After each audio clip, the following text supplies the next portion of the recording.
welcome to Stay in Your Lane. We're podcasting today from Food Shippers of America Conference 24. Our guest at the moment, sitting on the couch with Joe Lombardo, is going to be Don Durm with PLM Fleet. Now, Don and I were having lunch earlier, got introduced, and wealth of knowledge, and I wanted to try and share what you've dissected and studied. But before we get into that, how many years have you come to the Food Shippers? Oh, man, I think probably, we tried to get in here for many, many years, wasn't able to. And probably about 2015, they asked me to speak here. They called me up and said, "Hey, Don, we'd like you to come to Food Shippers." And I said, "Really? No, I don't think you understand what we're asking you. We want you to speak."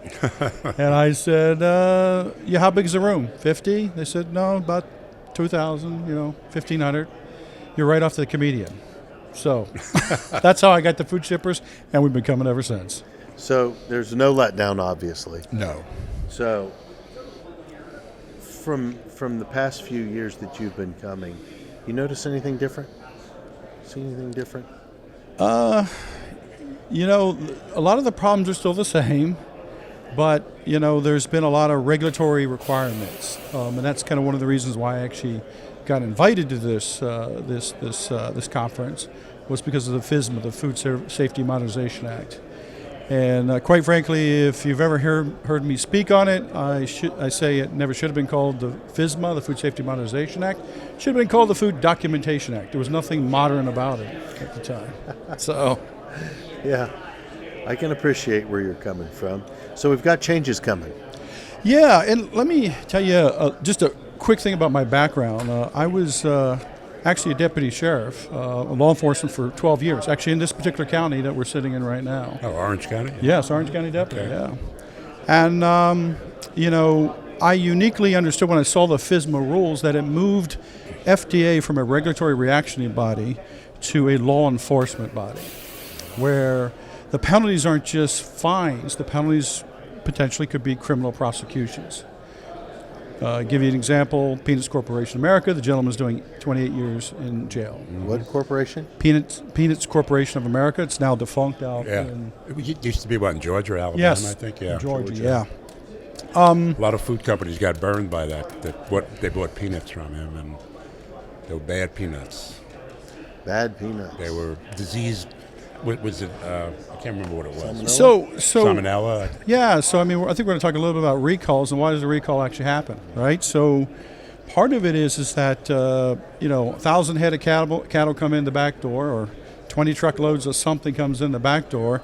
That actually has to leave out the front door in a box. Right. And so they do what they call a certificate of analysis, COA. And those certificates sometimes don't come back in time, and so they enter commerce. And they don't know where product is, and that's a problem, and they make these big declarations, hey, we need to have a hold or a recall. We're not quite sure where it's at, so we'll make a public announcement, and that's what's happening. The curiosity here is that, right now, FDA held some public meetings, actually some workshops that I was actually invited to. They invited 100 experts.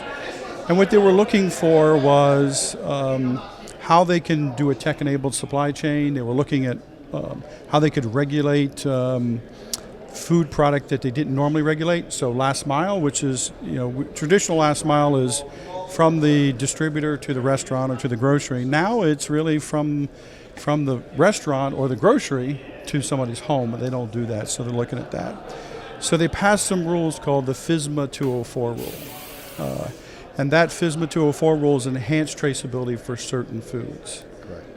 And as you know, that has to be full traceability. All the critical tracking events, the key data elements have to travel with the food now.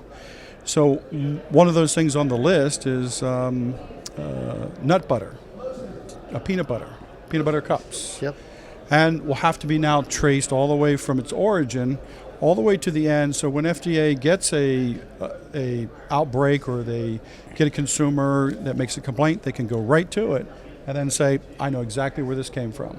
Yep. So there's some benefits to it, but there's some challenges there too. Well, I think that more traceability. My organization, we have done a large amount of recalls, which I shared with you, Yes. because we're able to react quickly and thoroughly, and we understand what everyone needs from a personal protection perspective. We've seen an uptick in some voluntary recalls. I shared with you lately, but we've also done some major recalls for a lot of organizations over the years. I don't think any shipper, and that's why I won't mention names, I don't think any shipper benefits from a recall. No. God, no. Voluntary, I think, are better than most, and it depends on how far it gets into the commerce and down in the supply chain. When we get to that point, there's a recognition there's a problem. Yeah, and just to dovetail on that, the average recall, according to GMA, is $10 million each recall. Some are much more and some are less, but if you average them out, it's that amount of money. So, interesting enough, just read a report in Newsweek, February 22nd. They're actually, in 2018, we had 118 recalls. And just in the almost 2 months of that February 22 was over 50. So we're on pace for probably a record-breaking year if it continues on like this. This year? This year, yes. That's just 50 just in the month of January and most of February. Now, do you think it's because are those voluntary or are those necessary? This is just what's on the FDA's recall. Okay, because I think the damage that happens to an organization when there's a major recall or a major problem is so catastrophic, everyone's going to probably err on the conservative side. Absolutely. Which we want. Absolutely. No one wants to absorb the amount of liability that could come with not doing the right thing and not protecting the general public. So the rules, as we get to the changes in the rules for FSMA as of January of 26, is it? That's correct. Yep. You have studied this document? I have. How big is the document we're talking about? It's 586 pages long. So it's a big novel. It's a big novel, but really the rule is only 20 pages long, then plus 4 pages of the enhanced traceability of certain foods. But the other 560-some pages really goes in and the way these rules are constructed, it's almost like a comment from industry and then response. There are 540 of these comments and responses that FDA provides to help give you some insight on what that enforcement is going to be. To direct you.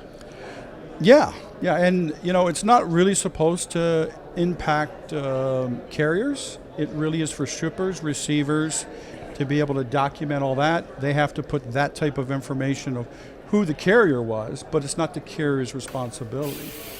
But within the rule, there are 230 howevers in that document. Just 230. That cannot be good for a law. No, it can't be good for a law, but I think that's indicative of sometimes the trucking industry. Yeah. We'll be there, but. Right. But as long as this doesn't happen and that doesn't happen, and so I think that's somewhat indicative of the industry. But 230. However, so I'll just give you an example. I guess we were talking at lunch about this, that if you cross-dock product, which a lot of our food is cross-docked. Absolutely. And, what the government says, hey, you know what, if you're transporting from A to B, and they use those alphabetic, and they say, if it goes to X, which is a cross-dock, you don't really have to be part of the record. And those records have to be kept for 2 years in a sortable spreadsheet that's on demand within 24 hours of FDA's request, either by written or verbal. And you have to produce those documents.